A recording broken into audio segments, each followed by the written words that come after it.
Hello मेरे प्यारे बच्चों, कैसे हैं आप सभी। आशा करता हूँ सही फिट होंगे। प्यारे बच्चों, आज की वीडियो में हम लोग chapter number 4 linear equation in 2 variables का एमसीक्यू सॉल्व करने वाले हैं। यहाँ पर इसके जो मैंने एक्सरसाइज के वीडियोस बनाए थे उसका लिंक आपको आई बटन में भी मिल जाएगा और डिस्क्रिप्शन बॉक्स में भी दे दूंगा। और जो हमारा RS ओरल का बुक है ना, इसका कंप्लीट मैंने वीडियो पहले ही बना रखा है। बस एमसीक्यूज़ कुछ चैप्टर के बचे हुए हैं जो हम लोग कंटिन्यू से सॉल्व करने वाले हैं। तो आज के चैप्टर में हम लोग यानी कि आज के वीडियो में 4 चैप्टर का एमसीक्यू करने वाले हैं। तो देखो, इसके जो नोट्स वगैरह रहेंगे वो मैं आपको अपने टेलीग्राम चैनल में दे दूंगा और टेलीग्राम का भी जो लिंक है वो डिस्क्रिप्शन बॉक्स में गिवन है। पहला क्वेश्चन से स्टार्ट करते हैं। The equation of the X axis, यानी कि एक्स एक्सिस के लिए इक्वेशन क्या बनेगा। तो बहुत ही सिंपल है। मैंने आपको पूरे चैप्टर में इंट्रोडक्शन वाले में भी हर बार ये सिखाया है कि अगर कोई भी पॉइंट एक्स एक्सिस के ऊपर आ रहा है तो समझ जाओ कि हमारा वाई का वैल्यू 0 हो जाएगा, और अगर वाई एक्सिस पर आ रहा है तो एक्स का वैल्यू 0 हो जाएगा। तो यहाँ पर 1 और 2 का आंसर फटाफट आ जाएगा। एक्स एक्सिस पर है तो वाई इक्वल टू 0 हमारा आंसर है, ऑप्शन नंबर बी। और सेकेंड वाले क्वेश्चन में वही बोल रहा है कि the equation of the Y axis, यानी कि वाई एक्सिस पर अगर है तो एक्स का वैल्यू क्या हो जाएगा, एक्स का वैल्यू 0 हो जाएगा। इसका यानी कि ऑप्शन नंबर ए हमारा सही ऑप्शन है। तो इस तरीके से आपको बेसिक्स क्वेश्चन को फटाफट सॉल्व करने हैं। बाकी जहाँ पर सॉल्व करने वाले क्वेश्चन रहेंगे उसको मैं आपको कॉपी में या ग्राफ का जहाँ पर जरूरत पड़ेगा तो ग्राफ पेज में सॉल्व करना सिखाऊंगा। अब आते हैं थर्ड एंड फोर्थ क्वेश्चन में, जो कि आपस में सिमिलर हैं और बहुत ही इजी ये भी हैं। यहाँ पर हमसे बोल रहा है the point of the form A and A, जहाँ पर ए जो है वो 0 के इक्वल नहीं है, लाई ऑन। अगर अपन उसको ग्राफ पेपर में शो करेंगे तो वो कहाँ कैसे शो होगा, किस तरीके से होगा। तो इसमें आप लोगों को ज़्यादा दिमाग नहीं लगाना है। सिंपल देखना है कि पहला वाला भी हमारा पॉजिटिव है, दूसरा वाला भी हमारे पास पॉजिटिव है। पहला वाला कभी भी एक्स कहलाता है और दूसरा जो होता है हमारा वो वाई का वैल्यू रहता है। ये जब तो आप लोग जानते ही हो कि लीनियर इक्वेशन अगर आपने इतना सारा सॉल्व कर रखा है, ग्राफ में भी आपने बनाया। वैसे देखो इस साल जो है ना 2023-24 से ग्राफ वाले पार्ट को हटा दिया गया है। फिर अगर आपने सॉल्व किया होगा तो आपको पता ही होगा कि पहला वाला एक्स होता है और दूसरा वाला वाई होता है। तो एक्स और वाई दोनों क्या है, हमारे पास सेम नंबर है। दोनों में देखो स्मॉल ए लिखा हुआ है, दोनों पॉजिटिव हैं। तो बस बेसिक सा रूल है, अगर मान लो इसका वैल्यू 1 होगा, दूसरे वाले का भी वैल्यू 1 होगा, इसका वैल्यू अगर 2 होगा तो दूसरे वाले का भी वैल्यू 2 होगा। यानी कि एक्स और वाई जो होंगे हमारे वो क्या है, आपस में इक्वल हो जाएंगे। तो the line Y equal to X जो होगा ऑप्शन नंबर सी इसका आंसर हो जाएगा। सिंपल एकदम, यह एक्स और वाई दोनों आपस में इक्वल हैं। तो वाई इक्वल टू एक्स या एक्स इक्वल टू वाई, जो लिखना चाहो लिख सकते हो। ये बन जाएगा आपका थर्ड का आंसर। ठीक है, सिंपल एकदम समझना। ये सब शॉर्ट ट्रिक्स बता रहा हूँ मैं आपको ताकि एग्जाम में टाइम ना लगाओ। अगला क्वेश्चन भी उसी टाइप से है कि पॉइंट जो है अगर हमारा ए और -a के फॉर्म में हो, यानी दोनों सेम नंबर हो, बस एक प्लस वाला हो दूसरा माइनस वाला हो, तब फिर इनमें से क्या होगा, तब वहाँ पर क्या होगा, x + y = 0 हो जाएगा। क्यों होगा वो भी समझ लो। जैसे पहला वाला मान लो +2 है, दूसरा वाला हमारा -2 है। अब अगर मैं इन दोनों को ऐड करता हूँ +2 और -2, तो मेरा आंसर कितना आएगा, 0 आएगा ना। यानी कि मेरा x + y = क्या हो रहा है, 0 हो रहा है। ये पहला वाला x है, दूसरा वाला y है। ये x प्लस हम लोग जब y करेंगे तो हमारा आंसर कितना आ जा रहा है, हमारा तो 0 आंसर आ जा रहा है। इसीलिए इस फॉर्म में अगर हो तो हमारा ऑप्शन नंबर जो डी है ये यहाँ पर वर्क करेगा। ओके, चलिए फिफ्थ वाला क्वेश्चन भी समझ लेते हैं जल्दी से। The linear equation 3x - 5y = 15 है। हमारे पास लीनियर इक्वेशन दिया हुआ है लेकिन 2 वेरिएबल्स के साथ दिया हुआ है। एक हमारा x है और दूसरा y है। तो इसके कितने सॉल्यूशन होंगे ये हमसे पूछ रहा है। तो यहाँ पर आप लोग ऑप्शन जाने से पहले ही देख लो कि कभी भी अगर दो हमारे पास इक्वेशन में 2 वेरिएबल दिए हुए हैं, तो जैसे मान लो मैं x का वैल्यू अगर 1 रखूँगा तो मेरा y का कुछ दूसरा वैल्यू निकल करके आएगा। ये मैंने आपको सॉल्व करके सिखाया हुआ है एक्सरसाइजेस में। x का वैल्यू जब हम लोग 2 रखेंगे तो फिर y का कुछ दूसरा वैल्यू निकल जाएगा। x का वैल्यू मैं -1 रखूँगा तो y का वैल्यू कुछ और निकलेगा। x का वैल्यू -2 रखूँगा तो फिर y का वैल्यू कुछ और निकलेगा। यानी कि मैं जितना बार x का वैल्यू पुट करूँगा उतनी ही बार मेरा y का नया वैल्यू निकल करके आएगा। और जब मैं इसको ग्राफ पेपर में बनाऊंगा तो एक सीधी लाइन बनेगी। कभी भी लीनियर इक्वेशन एक सीधा लाइन बनाता है, चाहे किसी भी तरीके से बने, इस तरीके से, ऐसे ऐसे कैसे बने, एक लाइन बनता है, इसीलिए उसको लीनियर इक्वेशन कहते हैं। ठीक है, तो जब कभी भी आप देखोगे कि यहाँ पर x के वैल्यू रख रहे हैं तो y का नया आंसर आ जा रहा है। यानी कि बहुत सारे इसके आंसर हो सकते हैं। x का आप कोई भी नंबर रखो, x का वैल्यू 1000 रखोगे तो y का वैल्यू कुछ और आ जाएगा। तो इस तरीके से इसके जो सॉल्यूशन होते हैं ना वो बहुत सारे होते हैं। अगर कभी भी लीनियर इक्वेशन 2 वेरिएबल्स के साथ हो तो उसके इन्फिनाइट मैनी सॉल्यूशंस होते हैं। और ये इंपॉर्टेंट क्वेश्चन एग्जाम में आता भी है, इसीलिए इसका जो ऑप्शन नंबर सी है वो करेक्ट ऑप्शन कहलाएगा। अब देखो 6th वाले क्वेश्चन में क्या बोल रहा है कि the equation 2x + 5y = 7 has a unique solution. इसका एक यूनिक सॉल्यूशन होगा अगर x और y जो होंगे वो नेचुरल नंबर होंगे, रैशनल नंबर होंगे, पॉजिटिव रियल नंबर्स होंगे या फिर रियल नंबर्स होंगे। तो हम लोग जानते हैं कि अगर दो वेरिएबल्स है तो उसके इनफाइनाइट मैनी सॉल्यूशन हो सकते हैं। लेकिन अगर हम लोग को इसका एक यूनिक सॉल्यूशन निकालना है तब हम लोग क्या कर सकते हैं, देखो यहाँ पर मैं अगर x के बदले में 1 रख दूँ और y के बदले में भी 1 रख देता हूँ, तो 2 1 जा 2 और 5 1 जा 5 हो जाएगा। फिर ये 2 और 5 को ऐड करेंगे तो इक्वल टू मेरा 7 आ जाएगा, जो कि पहले से दिया ही हुआ है। तो अगर x और y का वैल्यू 1 रहेगा, कभी भी ऐसे क्वेश्चन है ना तो समझ जाना कि वहाँ पर मैक्सिमम चांस यही होता है कि वहाँ पर हम लोग 1 रखते हैं। बाकी कुछ दूसरे नंबर भी हो सकते हैं लेकिन मैक्सिमम चांसेस ये होता है कि 1 रखते हैं। तो x और y का जो वैल्यू अगर अपन 1 रखें तो हमारा इसका क्या बन जा रहा है, एक यूनिक सॉल्यूशन हो जा रहा है। और 1 को जब हमने पढ़ना शुरू किया था मैथ तो हम लोग किस नंबर से जानते थे, कैसा नंबर जानते हैं, 1 कैसा नंबर है, तो 1 हमारा एक नेचुरल नंबर, रैशनल नंबर भी कहलाएगा लेकिन उससे हम लोग नेचुरल नंबर के नाम से जानते थे। इसीलिए इसका नाम जो होगा यानी कि आंसर जो होगा वो आंसर नंबर ए हो जाएगा, यानी कि नेचुरल नंबर। यानी कि x और y हमारे पास अगर 1 है यानी कि एक नेचुरल नंबर है, तब इस वाली इक्वेशन का क्या होगा, एक हमारा यूनिक सॉल्यूशन बन जाएगा। अब देखो आगे वाले जो क्वेश्चन है हमारे पास ना, ये थोड़े से अलग टाइप से हैं। यहाँ पर हम लोग से क्या बोल रहा था, graph of y = 5 is a line. यानी कि ग्राफ में अगर हम लोग y = 5 लिखे हैं, अगर उसको लाइन हम लोग शो करेंगे ग्राफ में तो वो किस तरीके का बनेगा, making an intercept 5 on the X axis पर 5 इंटरसेप्ट करेगा यानी कि, या फिर making an intercept 5 on Y axis, parallel होगा एक्स एक्सिस के एंड डिस्टेंस होगा 5 यूनिट फ्रॉम द ओरिजिन, और पैरेलल होगा वाई एक्सिस के एंड डिस्टेंस होगा 5 यूनिट फ्रॉम द ओरिजिन। तो देखो 7 से लेकर के 10 तक के क्वेश्चन का आंसर एकदम सेम टू सेम निकलेगा। मैं एक बार इसको आपको ग्राफ में या फिर डायग्राम के थ्रू कॉपी में समझाते हो ना, रुको एक सेकेंड। अगर आपने एक बार 7th वाला समझ लिया तो पूरे के पूरे क्वेश्चन समझ में आ जाएंगे। हम लोग से क्या दिया गया है, y = 5 दिया हुआ है ना, y = 5, y = 5 दिया हुआ है, इसका मतलब x का कोई भी वैल्यू नहीं है। तो जब हम लोग इसको ग्राफ में बनाएंगे तो इस तरीके से हमारा ग्राफ में बनता है x एक्सिस और y एक्सिस, ये वाला y होता है और ये वाला x होता है। y में +1 ऊपर जाता है, ये होगा 1, ये होगा 2, यहाँ पे 3, थोड़ा और ऊपर ले जाता हूँ, यहाँ पे 4 और यहाँ पर मेरा 5 हो जाएगा। तो y = 5 कहाँ पर आएगा, यहाँ पर आएगा। और फिर जब हम लोग इसका लाइन बनाएंगे तो फिर ये जब x इसमें है ही नहीं तो x की तरफ तो ये जाएगा नहीं, ये ऐसे चलता है, ये इस तरीके से चलता है ये लाइन, ठीक है। ये जो मैंने लाइन अभी ड्रॉ किया है यही मेरा कहलाएगा y = 5। अब ये जो लाइन है इसको हम लोग अगर परिभाषा दें, इसको डेफिनेशन दें तो ये दो तरीके से इसको हम लोग बोल सकते हैं। पहला तो ये कि ये जो y है ये इंटरसेप्ट कर रहा है 5 ऑन द, यहाँ पर देखो ना y पर 5 कर रहा है ना, तो 5 ऑन द वाई एक्सिस, यानी कि जो ऑप्शन नंबर आपको बी दिया हुआ है वो भी सही कह रहा है कि जो ये हमारा लाइन बन रहा है, ये वाला लाइन ये क्या कर रहा है, इंटरसेप्ट कर रहा है। इंटरसेप्ट करना यानी कि जहाँ पर भी जिस भी पॉइंट से गुजरता है ना वाई एक्सिस के या एक्स एक्सिस के, उसको इंटरसेप्ट करना कहते हैं। तो एक्स एक्सिस से तो गुजर ही नहीं रहा है, ये हमारा एक्स एक्सिस ये वाला था, तो यहाँ से तो हमारा गुजर रहा ही नहीं। यहाँ पर हमारा जो पॉइंट है इसको ओरिजिन पॉइंट कहते हैं, जो कि हमारा 0 0 होता है, ठीक है, इसको ओरिजिन कहा जाता है। ये सब चीज़ें मैंने आपको बेसिक वाले वीडियोज़ में सिखाया हुआ है। तो पहला तो क्या होगा कि हमारा ये जो लाइन है इंटरसेप्ट करेगा वाई एक्सिस पर, और कितना इंटरसेप्ट कर रहा है, तो 5 इंटरसेप्ट कर रहा है, इसको 5 इंटरसेप्ट कहा जाता है, ठीक है। तो ऑप्शन बी पहला सही है।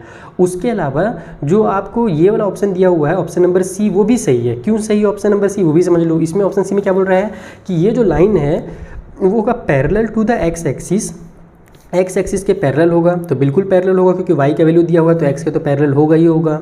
And A distance of 5 unit from the origin, और ओरिजिन से 5 यूनिट की दूरी पर भी होगा, तो बिल्कुल सही लिखा हुआ है, ये भी सही लिखा हुआ है। यानी कि सी में जो ऑप्शन दिया हुआ है कि पैरेलल होगा एक्स एक्सिस के भी और 5 यूनिट दूर होगा ओरिजिन से, और ये भी सही है कि making an intercept 5 on the Y axis. लेकिन आपकी बुक में चूंकि ऑप्शन नंबर सी दिया हुआ है, इसीलिए अगर एग्जाम में आएगा तो आप लोग इस वाले को सही मानेंगे क्योंकि इसमें दोनों चीज़ें कर रही है कि एक्स एक्सिस के पैरेलल भी है और उसके अलावा ओरिजिन से 5 यूनिट दूर पर भी है। और अगर ये ऑप्शन नहीं देता है देन आपको making an intercept 5 on the Y axis लिखना है, ठीक है। बाकी बी और सी मेरे हिसाब से तो दोनों आंसर इसके करेक्ट हैं, गलत ये भी नहीं है, बी वाला भी बिल्कुल गलत नहीं है। अगर आप इसको भी टिक मार के आ जाओगे, अगर मेरे स्टूडेंट रहेंगे तो मैं तो उनको पूरे नंबर दूंगा, और अगर वो सी को मार के आएंगे तो भी पूरे नंबर दूंगा, और दोनों को टिक मार के आएंगे तो भी पूरे नंबर दूंगा। अब आपके टीचर के ऊपर है कि वो क्या करते हैं, आप अपने टीचर से इसके बारे में जरूर डिसाइड कीजिएगा। तो समझ में आ गया ना, इस टाइप से इन क्वेश्चन को बनाना है।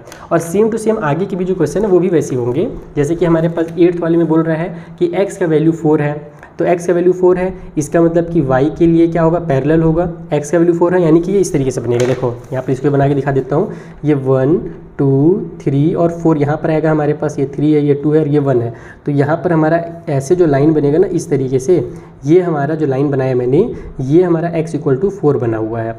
तो ये लाइन भी क्या है, x पर इंटरसेप्ट कर रहा है, तो इसका भी ऑप्शन यही हुआ है ये वाला कि making an intercept 4 on the X axis. तो इसका जो ऑप्शन नंबर ए है वो बिल्कुल सही ऑप्शन बता रहा है भैया। लेकिन हम लोग को जो बुक में आंसर दिया हुआ है वो ये वाला दिया होगा, पैरेलल वाला दिया होगा कि ये हमारा x इक्वल टू जो 4 है वो y एक्सिस के पैरेलल होगा और 4 यूनिट दूर होगा हमारे ओरिजिन से। देखो यहाँ पर ये वाली जो लाइन है ये y एक्सिस के क्या है, पैरेलल है, और यहाँ पर जो हमारा ओरिजिन है इससे 1 2 3 4 यूनिट दूर पर है। तो इसका जो ऑप्शन नंबर आपको कौन सा है, ये वाला डी वाला ऑप्शन है ना, हाँ डी वाला ऑप्शन दिया हुआ है। तो इसका डी ऑप्शन आपके बुक में देखना सही दिया होगा, मेरे हिसाब से तो वही देना चाहिए आपके बुक, हाँ आपके बुक के हिसाब से डी सही है। ठीक है, तो आप लोग डी मार के आइएगा। 9th वाले में देखो क्या बोल रहे हैं कि the graph x plus 3 equal to 0 in is a line. x plus 3 equal to 0 दिया हुआ है तो इसको थोड़ा सा सॉल्व कर लो, 3 को उधर ट्रांसफर कर दो तो ये बन जाएगा हमारा x इक्वल टू -3। तो x का वैल्यू अगर -3 आ रहा है तो भी हमारा जो लाइन है y का तो कुछ वैल्यू नहीं है, इसका मतलब कि यहाँ पर ये भी जो बनेगा y के पैरेलल बनेगा, बस -3 है यानी कि इस पर बनेगा। इस पर हम लोग ऐसे -3 में बना देंगे तो y के क्या होगा, ये वाला लाइन हमारा पैरेलल हो जाएगा। और उसके अलावा हमारा जो दूरी होगा वो भी क्या होगा, 3 यूनिट होगा। देखो माइनस में इसका ये मतलब मत समझना कि हमारे ओरिजिन से -3 यूनिट दूरी कहलाएगा, -3 यूनिट कुछ नहीं होता है ना। अगर यहाँ से यहाँ तक की दूरी नापोगे तो भी 3 सेंटीमीटर आएगी और यहाँ से यहाँ तक की नापोगे तो भी 3 सेंटीमीटर आएगी।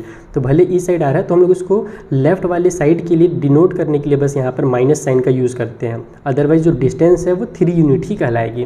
तो इसका जो आंसर होगा ये वाला हो जाएगा कि पैरेलल टू वाई एक्सिस, अगर हम लोग x इक्वल टू -3 दिया हुआ है यानी कि ये वाला इक्वेशन को सॉल्व करें तो वो पैरेलल होगा y एक्सिस के and distance of 3 units to the left of the y axis, यानी कि y एक्सिस के लेफ्ट से वो 3 यूनिट दूर होगा। ठीक है, ये देखो y एक्सिस से लेफ्ट साइड में 3 यूनिट दूर है, ये हमारा y एक्सिस से ही वाला लाइन है ना, और इस वाले लाइन से कितना यूनिट दूर है, 3 यूनिट दूर है। पहले ओरिजिन से 3 यूनिट बोल रहा था, अब y एक्सिस से बोल रहा है तो भी कोई दिक्कत नहीं है, y एक्सिस से भी 3 यूनिट दूर है और ओरिजिन से भी 3 यूनिट दूर है, तो दोनों चीज़ें यहाँ पर हो जा रही हैं। इसका मतलब ऑप्शन नंबर जो सी है वैसे सही ऑप्शन है।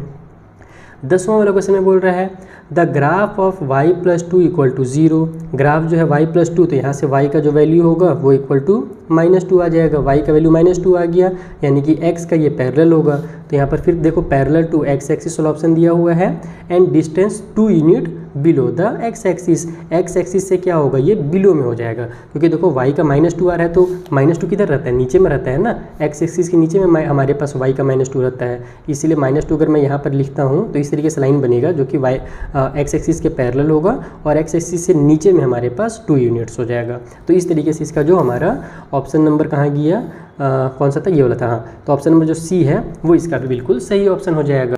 अगले वाले क्वेश्चन में क्या बोल रहे हैं हमसे 11th वाले में कि the graph of the linear equation 2x + 3y = 6 meets the y axis at the point, यानी कि ये जो हमारे पास ग्राफ बनेगा इस वाली लीनियर इक्वेशन का, अगर वो y एक्सिस में मिल रहा है तो कौन से पॉइंट्स के द्वारा वो y एक्सिस में मिलेगा। तो पहले ध्यान दो कि y एक्सिस में मिल रहा है, इसका मतलब कि x का वैल्यू उस वाले पॉइंट पर क्या होगा, 0 होगा।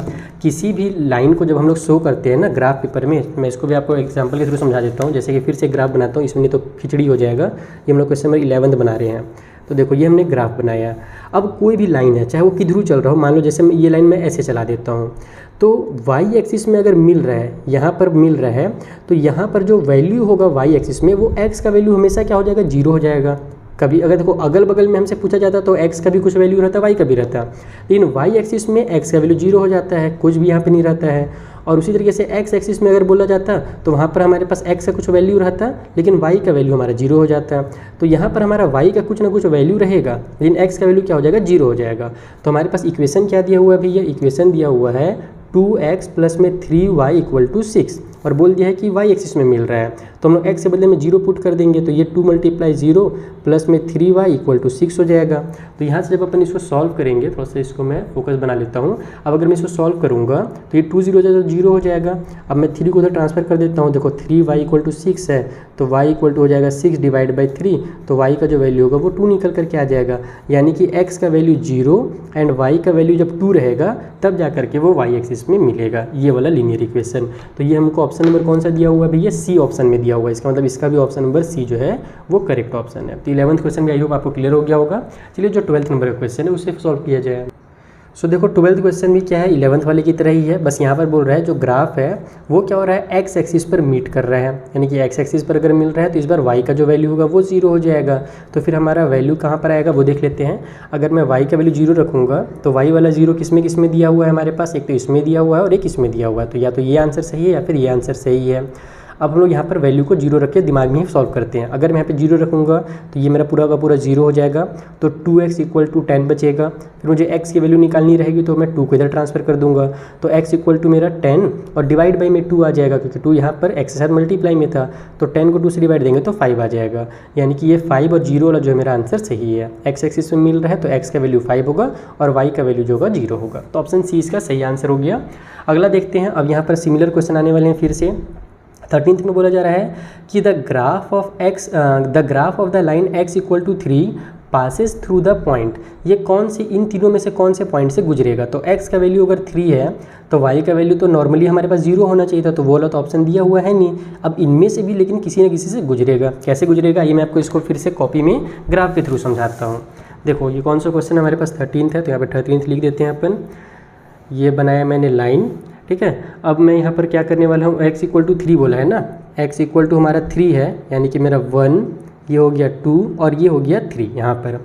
अब हम लोग जब यहाँ पर इसमें से मैं एक लाइन गुजारता हूँ इस तरीके से, तो वो हमारा पैरेलल हो जाएगा y एक्सिस के, इसके हमारे पास ये पैरेलल आ रहा है। लेकिन अगर मैं इधर से भी देखूं तो यहाँ पर अगर मेरा y में 1 है, y में 2 है, y में 3 है, y में -1 है, y में -2 है और y में -3 है, तो ये जो लाइन मेरा गुजरा है ना x = 3, वो इससे भी तो होकर के गुजर रहा है ना। यानी कि y का अगर मैं 1 लेता हूँ, इससे देखो यहाँ से मैं एक पॉइंट बनाता हूँ, तो ये वाला पॉइंट से भी तो होकर गुजर रहा है। इस वाले पॉइंट की क्या वैल्यू हो जाएगी, इसकी वैल्यू हो जाएगी x के लिए 3 और y के लिए प्लस वाला 1।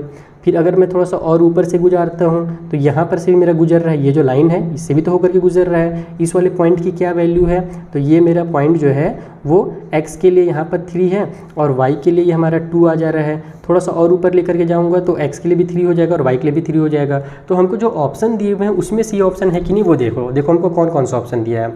हमें दिया हुआ है 0 3 है, पहले 0 कट करो इसको अच्छे से लिखेंगे, 0 3 दिया हुआ है। आप लोग को मैं लेना है यार, मैं कहाँ लिख रहा हूँ, ज़्यादा लगता है जूम हो गया है, एक सेकेंड ना, मैं लिख रहा हूँ और आप लोग को दिखे नहीं रहा था, बताओ भला फालतू काम हो रहा था तुम देर से। तो 0 3 दिया हुआ है ऑप्शन में, उसके बाद फिर हमारे पास 2 और 3 दिया हुआ है, उसके बाद फिर हमारे पास 3 और 2 दिया हुआ है और फिर लास्ट में नन ऑफ द, है ना, इनमें से कोई भी नहीं है, ऐसा बोला गया है। तो देखते हैं 0 3 से तो होकर गुजरेगा नहीं, क्योंकि x का वैल्यू तो हमारे पास 3 होगा ही, तो ये ऑप्शन और ये ऑप्शन गलत हो गया। अब ये ऑप्शन हमारा सही होता है क्योंकि यहाँ पर x का वैल्यू हमारे पास 3 दिया हुआ है और y का वैल्यू 2 दिया हुआ है, और हम लोग क्या जानते हैं कि ये जो लाइन है वो x के लिए 3 से और y के लिए 2 से होकर के गुजर रहा है। इसका मतलब क्या हुआ कि हमारा ऑप्शन नंबर ये जो C वाला ऑप्शन है ना वो करेक्ट ऑप्शन है। सिमिलर क्वेश्चन है हमारा 14th वाला भी, उसमें बोल रहा है कि y = अगर 3 है, y में अगर हमारे पास 3 से होकर गुजर रहा है, तो फिर मैं रफली बनाता हूँ। देखो यहाँ पर 1 2 3, ये मेरा 3 है यहाँ पर, तो y से अगर मैं गुजारूंगा तो मेरा y का वैल्यू 3 हो जाएगा और x भी तो देखो इधर से अगर मैं लेता हूँ, यहाँ पर अगर मैं +1 लिखता हूँ x के लिए, तो ये वाला जो मेरा पॉइंट होगा जहाँ से ये लाइन गुजर रहा है वो हमारे पास, ये वाला जो हमारा पॉइंट है ये हमारा 3 0 है, ठीक है। ये हमारे पास 3 0 बोल रहा हूँ, 0 और 3 है, x के लिए हमारे पास 0 है और y के लिए हमारा 3 है। ये वाला जो हमारा पॉइंट है ये हमारे पास कितना हो जाएगा, तो x के लिए 1 हो जाएगा और y के लिए हमारे पास 3 हो जाएगा, क्योंकि सिराई में 3 आ रहा है। अगर मैं इधर 2 लिखता हूँ x वाली सिराई में, तो यहाँ पर जो मेरा पॉइंट बनेगा ये मेरे पास x के लिए 2 हो जाएगा और y के लिए 3 हो जाएगा। तो ये ऑप्शन हमको दिया हुआ है, यहाँ पर हमारे पास 2 और 3 वाला जो ऑप्शन है ये हमें दिया हुआ है, इसीलिए हम लोग देखो ये वाला नहीं लेंगे ना, क्योंकि हम लोग को पहले ही y = 3 पहले से दे दिया गया है। तो फिर हम लोग को तो ये पता ही है कि यहाँ पर 0 3 तो होगा ही, लेकिन ये लाइन किस वाले पॉइंट से होकर के गुजर रहा है वो बताना है। तो हमारा इस वाले पॉइंट से होकर गुजर रहा है जहाँ पर y का वैल्यू 2 दिया हुआ है और x का वैल्यू 3 दिया हुआ है, जो कि ऑप्शन नंबर हमें बी में दिया हुआ है। देखो ये वाला जो 2 और 3 है ना, ये हमें ऑप्शन नंबर बी में दिया हुआ है, इसका मतलब हमारा ऑप्शन नंबर बी जो होगा वो करेक्ट ऑप्शन हो जाएगा, ठीक है। 15th वाला क्वेश्चन चलो देखते हैं क्या दिया हुआ है वहाँ पर। सो 15th वाले में से बोला जा रहा है कि the graph of line y = -3 does not pass, यहाँ पर नॉट लिखा हुआ है ध्यान रखना, थ्रू द पॉइंट, यानी कि इन चारों में से ऐसा कौन सा पॉइंट है जिससे y = -3 पास नहीं करेगा। तो जैसे कि हमने अभी लाइन ग्राफ बना करके देखा, y का वैल्यू अगर -3 है तो वो हमारे x के किसी भी वैल्यू से पास करेगा। x का वैल्यू 1 रहे, 2 रहे, 3 रहे, -1 रहे, -2 रहे, -3 रहे, सबसे पास करेगा। बस y का वैल्यू -3 होना चाहिए। तो x का वैल्यू अगर 2 है और y का वैल्यू -3 है तो बिल्कुल पास करेगा। x का वैल्यू 3 है, y का वैल्यू -3 है तो भी पास करेगा। बस y का वैल्यू -3 है यानी कि वहाँ से वो पास करेगा ही करेगा। यहाँ पर 0 और -3 से बिल्कुल पास होगा। लेकिन यहाँ पर देखो हमारे पास x का वैल्यू -3 दिया हुआ है बट y का वैल्यू 2 दे दिया है। अगर x का वैल्यू -3 और y का वैल्यू भी -3 रहता तब तो इससे भी वो पास कर जाता, लेकिन y का वैल्यू तो 2 लिख दिया ना, तो y का वैल्यू 2 से वो पास ही कहाँ करेगा, वो तो y का वैल्यू पहले से ही -3 दे चुका है। तो हम लोग जब ग्राफ ऊपर में बनाएंगे तो जहाँ पर y -3 है वहाँ से हम लोग लाइन को ऐसे गुजारेंगे, तो 2 वाले से तो लाइन गुजरेगा ही नहीं। समझ में आ रहा है मैं क्या करना चाह रहा हूँ? अगर नहीं आ रहा तो मैं जल्दी से आपको रफली एकदम समझा देता हूँ, ज़्यादा इसमें टाइम वेस्ट नहीं करेंगे। y का वैल्यू -3 दिया हुआ है लेकिन नीचे में बनेगा यहाँ -1 -2 और ये रहा हमारा -3। अब इस वाले पॉइंट से एक लाइन को गुजार दो इस तरीके से। तो अब ये हमारे पास जो -3 है, इधर से अगर आप देखोगे x का वैल्यू अगर 1 है तो यहाँ पर ये मेरा 1 और फिर -3 हो जाएगा। अगर यहाँ पर हमारा x का वैल्यू 2 है तो ये हमारे पास क्या बन जाएगा, 2 और -3 बन जाएगा। लेकिन ये जो लाइन है कभी भी हमारे पास कौन सा ऑप्शन दिया हुआ था, -3 और 2 नहीं बन सकता। क्यों नहीं बन सकता? क्योंकि 2 तो हमारे पास यहाँ पर रहता है y का 1 और ये रहा 2 मेरे पास, तो यहाँ पर से मेरा तो लाइन गुजरा ही नहीं है ना, 2 से तो गुजरा ही नहीं है, तो -3 से गुजर रहा है। तो कहने का मतलब है कि ये ऑप्शन हो ही नहीं सकता, ये हमारा इनकरेक्ट ऑप्शन है। तो हमारे पास जो ऑप्शन नंबर डी है ये गलत है, इससे हमारा पास नहीं होगा। ऑप्शन नंबर डी हो जाएगा इसका सही आंसर, ठीक है, इससे पास नहीं कर सकता ये। 16 वाले बोल रहे हैं the graph of the line x - y = 0 passes through the point. अब ये और ज़्यादा इजी है, x - y = 0 कर दिया है तो बस आप जो सॉल्व करो तो जब -y को उधर भेजोगे तो ये क्या हो जाएगा, +y हो जाएगा, यानी x = y बन जाएगा हमारे पास। और x = y लाना है यानी कि x और y दोनों को सेम लाना है। यहाँ पर दोनों सेम है क्या? नहीं है, ये माइनस में और ये प्लस में है, ये प्लस में ये माइनस में है, ये दोनों तो नंबर ही अलग अलग हैं, लेकिन डी वाले में दोनों सेम टू सेम है, यानी कि इसका ऑप्शन में डी सही ऑप्शन हो जाएगा। x = y 12 और 1, यहाँ पर x भी y है 1 है और y भी जो है वो +1 है, इसलिए इसका ऑप्शन में जो डी है वो करेक्ट ऑप्शन हो जाएगा। 17th क्वेश्चन भी जो है ना इसी सिमिलर ही है, पिछले वाले क्वेश्चन की तरह ही है। यहाँ पर हमसे बोल रहा है कि ईच ऑफ द पॉइंट -2 और 2 दिया हुआ है, 0 0 दिया हुआ है, इसको दिमाग से थोड़ा निकाल दो, 2 और -2 दिया हुआ है, यानी कि एक प्लस में है दूसरा वाला माइनस में है, तो सेटिस्फाई करेगा कौन सी लीनियर इक्वेशन को? तो हमने क्या देखा, जब x - y = 0 था पिछले वाले क्वेश्चन में, तो y को उधर भेजे थे तो वो फिर मेरा प्लस वाला y बन गया था, यानी x और y दोनों प्लस में थे। लेकिन यहाँ पर हमारे पास एक माइनस में है दूसरा प्लस में है। ऐसा कंडीशन कब होगा, जब ये वाला फिल करें, x + y = 0 रहेगा, जब मैं y को इधर भेजूंगा तो x = क्या बन जाएगा मेरा, -y हो जाएगा, y इधर जाकर के माइनस में कन्वर्ट हो जाएगा। तो एक हमारा प्लस में आ रहा है दूसरा माइनस में आ रहा है, तो ये यहाँ पर भी देखो एक प्लस में दूसरा माइनस में, एक प्लस में दूसरा माइनस में है, और यहाँ पर तो 0 0 जब पुट करेंगे तो फिर कोई प्लस माइनस का टेंशन ही नहीं रहता है, तो 0 0 तो कहीं पर भी आप डाल सकते हो, इस वाले में डाल दो, इस वाले में डाल दो। तो कहने का मतलब क्या है कि जो हमारा ऑप्शन नंबर बी है ये इसका करेक्ट ऑप्शन हो जाएगा, कि जब कभी भी एक प्लस में एक माइनस में हो तो इस कंडीशन को वो फुलफिल करता है, इसीलिए x + y = 0 हो जाएगा इसका सही आंसर। अगला बोला क्या कर दिया 18th वाले में, how many linear equation can be satisfied by x = 2 and y = 3। मैंने आपको शुरू में समझाया था कि दो वेरिएबल अगर दिए हुए हों x और y तो वहाँ पर फिर बहुत सारे लीनियर इक्वेशन बन सकते हैं, यानी कि बहुत सारे इसके सोल्यूशन हो सकते हैं। तो इन्फिनाइट मैनी जो होगा इसका सही आंसर हो जाएगा। कभी भी ध्यान रखना कि दो दिए हुए हैं तो समझ जाओ कि इन्फिनाइटली वहाँ पर उसका आंसर होने वाला है। ये हमारा बेसिक कॉन्सेप्ट रिलेटेड क्वेश्चन है 19th वाला। इसमें क्या बोल रहा है कि एक linear equation in 2 variables x और y के साथ है, जहाँ पर ax + by + c = 0, ये स्टैंडर्ड फॉर्म है लीनियर इक्वेशन को लिखने का। तो जहाँ पर हमारे पास a और b जो होते हैं वो = 0 नहीं होते हैं, a और b जो होंगे हमारे पास वो = 0 नहीं होंगे, इसका यही सही ऑप्शन है। ये हमारे पास लीनियर इक्वेशन का स्टैंडर्ड फॉर्म कहलाता है, ध्यान रखना, ठीक है। और जो अगला क्वेश्चन है उसे सॉल्व करके देखना पड़ेगा, क्योंकि इसमें बोल दिया है कि अगर 2 and 0 हमारा सॉल्यूशन है इस वाली लीनियर इक्वेशन के लिए, तो बताइए k का वैल्यू कितना होगा। ये इंपॉर्टेंट क्वेश्चन भी ध्यान रखना, इसी टाइप से क्वेश्चन एग्जाम में ज़्यादा आते हैं, ऐसे वाले क्वेश्चन कभी कभार आते हैं, ज़्यादा टीचर को ये क्वेश्चन देने में मजा आता है। तो हमको क्या करना है, पहला वाला हम जानते हैं x का वैल्यू है, दूसरा वाला y का है, तो बस x और y का वैल्यू पुट करो, आपका k का जो आंसर है वो निकल कर क्या आ जाएगा। तो चलो जल्दी से हम पुट कर लेते हैं वैल्यूज़ को, एक सेकेंड कैमरा हिल मत भाई ज़्यादा, और रुक जा। तो यहाँ पर हो जाएगा हमारा 2 × 2 x के बदले में प्लस में 3 × 0 = k हो जाएगा, तो 3 का 0 से मल्टीप्लाई होगा तो 0 आ जाएगा, 2 × 2 = 4 हो जाएगा, 4 = k है, k = 4। तो k का जो वैल्यू 4 है कौन सा ऑप्शन में दिया हुआ भैया, कहाँ किया, कहाँ के डी ऑप्शन में दिया हुआ है, इसका मतलब जो इसका डी ऑप्शन है 20 नंबर का वो सही ऑप्शन है, ठीक है। चलिए अगला क्वेश्चन देखिए 21 नंबर में क्या बोल रहा है, any point on the X axis is the form. कोई भी पॉइंट अगर एक्स एक्सिस में बन रहा है तो वहाँ पर वाई का जो वैल्यू होगा वो जीरो होगा। ये बात मैंने शुरू में बता दिया था आपको कि एक्स का वैल्यू हमारा कुछ ना कुछ रहेगा अगर एक्स एक्सिस में बन रहा है तो, लेकिन वाई का वैल्यू जीरो हो जाएगा।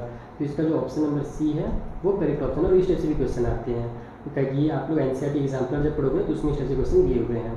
उसके अलावा यहाँ पर वही चीज़ बोल रहा है कि अगर कोई पॉइंट हमारे वाई एक्सिस में है तो फिर क्या होगा, वहाँ पर फिर एक्स का वैल्यू जीरो हो जाएगा और वाई का कुछ ना कुछ वैल्यू रहेगा। तो ये इसका सही ऑप्शन है कि एक्स का वैल्यू जीरो हो जाएगा और वाई का कुछ ना कुछ वैल्यू रहेगा, इसीलिए उसके बदले में वाई लिखा हुआ है। तो 22 का जो सही ऑप्शन होगा वो हमारा बी हो जाएगा। 23 वाले में क्या बोल रहा है कि x = 5 और y = 2 जो है वो सॉल्यूशन है इन चारों में से कौन सी इक्वेशन का।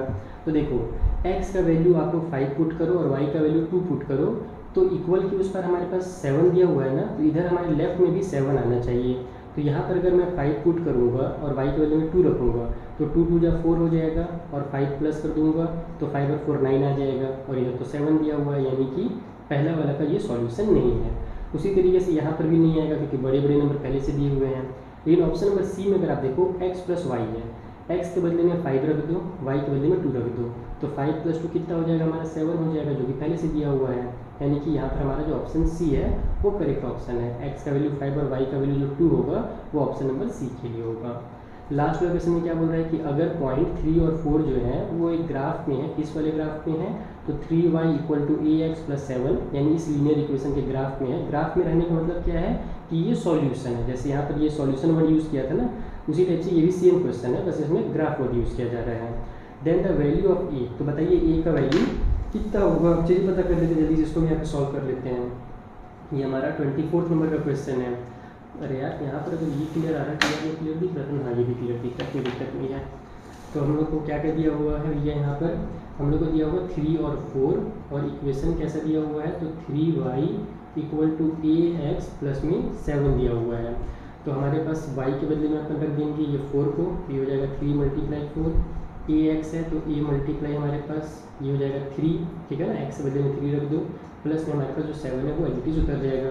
3 4 जो हमारा 12 हो जाएगा, 7 इधर ले आओगे तो माइनस का 7 हो गया, इक्वल टू साइड में 3a बन जाएगा, 31 मल्टीप्लाई करके। तो 5 = 3a है, तो 3 को इधर ट्रांसफर कर दो तो डिवाइड में आ जाएगा, तो 5 / 3 = a आ जाएगा। तो a की वैल्यू जो है वो 5 / 3 है, जो कि हमें ऑप्शन नंबर बी में दिख रही है, यानी कि ऑप्शन बी इसका करेक्ट ऑप्शन है।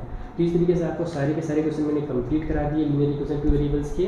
आई होप आपको बहुत अच्छे से समझ में आ गया होगा। अब मिलेंगे हम लोग किसी नेक्स्ट वीडियो में, जहाँ पर जो हमारे एक्सरसाइज के वीडियोज़ हैं, हो सकता है आप उसे देखते हुए मिल जाओ मुझे, या किसी दूसरे हमारे MCQ के वीडियो में, ठीक है बच्चों। और सारे वीडियोज़ के लिंक आपको हमेशा की तरह डिस्क्रिप्शन बॉक्स में एंड कमेंट बॉक्स आप लोग बोलोगे तो वहाँ पर प्रोवाइड करा दूँगा। थैंक यू फॉर वॉचिंग, और वीडियो पसंद आया तो अपने फ्रेंड के साथ जरूर शेयर कीजिएगा ताकि मुझे थोड़ा सा मोटिवेशन मिल सकते हैं।